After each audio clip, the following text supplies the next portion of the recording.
नवी मुंबई महानगरपालिकेचा सन 2026 ते 27 या आर्थिक वर्षासाठीचा 6,704.43 कोटी रुपयांचा भरीव अर्थसंकल्प आज महासभेत स्थायी समिती सभापती अशोक भाऊसो पाटील यांनी अर्थसंकल्प मान्यतेसाठी मांडला असून शहराच्या सर्वांगीण विकासावर आणि शिस्तबद्ध आर्थिक नियोजनावर विशेष भर देण्यासाठी सभापती अशोक पाटील यांनी सादर केलेल्या आकडेवारीनुसार आगामी आर्थिक वर्षासाठी 1,265.83 कोटी रुपयांची प्रारंभिक शिल्लक गृहीत धरून एकूण 6,704.43 कोटी रुपयांची जमा अपेक्षित असून यापैकी 6,689.43 कोटी रुपयांचा खर्च प्रस्तावित करण्यात आला.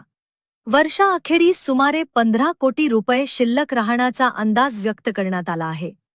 या अर्थसंकल्पात पायाभूत सुविधा, नागरी सेवा, आरोग्य, शिक्षण आणि शहरातील विविध विकासकामांसाठी भरीव तरतूद करण्यात आली आहे. त्यामुळे नवी मुंबईच्या विकासाला अधिक वेग मिळणार असल्याचे संकेत मिळत आहेत. दरम्यान, चालू आर्थिक वर्ष 2025 ते 26 च्या सुधारित अंदाजांचाही आढावा यावेळी सादर करण्यात आला. मागील वर्षातील 1,839.58 कोटी रुपयांची शिल्लक आणि 3,991.24 कोटी रुपयांची जमा मिळून एकूण 5,830.82 कोटी रुपयांची उपलब्धता दर्शवण्यात आली. 4,564.98 कोटी रुपयांचा खर्च अपेक्षित असल्याची माहिती सभापतींनी दिली. एकूणच या अर्थसंकल्पातून नवी मुंबई महानगरपालिकेने आर्थिक शिस्त राखत विकासाला प्राधान्य दिल्याचे स्पष्ट झाले. हा 2026-27 चा अर्थसंकल्प सादर करताना मला अतिशय या ठिकाणी खऱ्या अर्थाने आनंद होतोय. एक शेतकरी कुटुंबातील मुलगा या ठिकाणी या नवी मुंबई शहराचा लोकहिताचा आणि लोकाभिमुख अर्थसंकल्प सादर करत असताना तळागाळातील सर्वसामान्यांना न्याय देणारा हा अर्थसंकल्प आज या ठिकाणी आम्ही सादर केलेला आहे.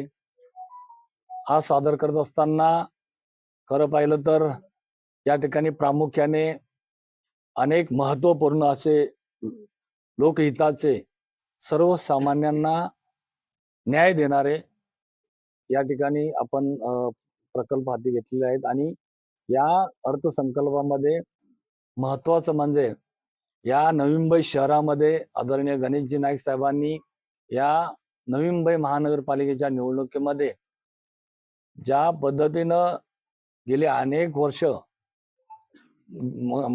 25 वर्ष टॅक्स आणि कर वाढला नाही, त्याच धर्तीवरती यावेळेलाही या नवी मुंबई महापालिकेच्या निवडणुकीमध्ये जो जनतेला सर्वसामान्य नागरिकांना दिलेला शब्द, कुठल्याही प्रकारे रहिवाशांचा कर वाढणार नाही, याबाबत आपण नक्कीच मोठ्या प्रमाणामध्ये कुठली कर न वाढ करता हा आपण अर्थसंकल्प सादर केलेला आहे. त्याचबरोबर या नवी मुंबई शहरामध्ये गेली अनेक वर्ष जो महत्वाचा या ठिकाणी निर्णय होता, जी ठोक मानधनावरती काम करणारे जे कर्मचारी होते त्यांना कायम करण्याकरता आदरणीय गणेशजी नाईक साहेबांच्या आशीर्वादाने या ठिकाणी तो देखील निर्णय महत्वपूर्ण आपण या ठिकाणी घेतलेला आहे. जे कंत्राटी कामगार आहेत त्या सर्व कंत्राटी कामगारांचं नवी मुंबई शहरामध्ये जे काम करतायत या नवी मुंबई महापालिकेमध्ये त्यांचं अधिक या ठिकाणी सहकार्य मिळतंय. अशा सर्व कंत्राटी कामगार कर्मचाऱ्यांना मग त्याच्यामध्ये अशा काही बऱ्याच सर्व साफसफाई कर्मचाऱ्यापासून सर्व कर्मचारी त्यांचाही पगार आपण या ठिकाणी वाढवण्यामध्ये निर्णय घेतलेला आहे. त्याचबरोबर या ठिकाणी आपल्याला माहित आहे एक नवीन या ठिकाणी जे आपण पुढील भविष्यामध्ये वाढती लोकसंख्या लक्षात घेता या ठिकाणी आपण पातळगंगा पोशीर धरणातून आपण त्याची सुद्धा पुढील वाढती लोकसंख्या लक्षात घेता आपण ते देखील धरणाच्या माध्यमातून आपल्या या नवी मुंबई शहरासाठी पाण्याचा कुठल्याही प्रकारे तुटवडा होणार नाही याची सुद्धा काळजी या बजेटमध्ये आपण घेतलेली आहे. आपल्याला अनेक असे लोकहिताचे प्रकल्प आपण याच्यामध्ये घेतलेले आहेत. त्यामध्ये विशेषतः आपण वृक्षपादीकरण असो, या नवी मुंबई शहरामध्ये वृक्षपादीकरणाच्या माध्यमातून, पर्यावरणाच्या माध्यमातून, त्याचबरोबर या परिवहन सेवेच्या बाबतीमध्ये सुद्धा अनेक महत्त्वपूर्ण आपण या ठिकाणी निर्णय घेतलेले आहेत. आपण 150 नवीन बसेस घेतोय, 100 बसेसचं आपण नियोजन केलेलं आहे आणि या शहरातील अगदी सर्वसामान्य जनतेला या ठिकाणी न्याय देण्याचं काम आपण या ठिकाणी केलेलं आहे. विशेषतः आपण पाहताय या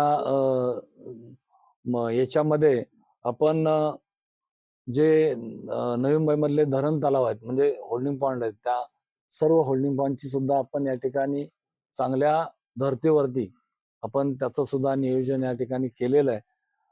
त्याचबरोबर घनसोलीमध्ये आपण मोठ्या प्रमाणामध्ये चांगल्या पद्धतीनं दर्जेदार असं क्रीडा संकुल देखील या माध्यमातून आपण या बजेटमध्ये घेतलेलं आहे.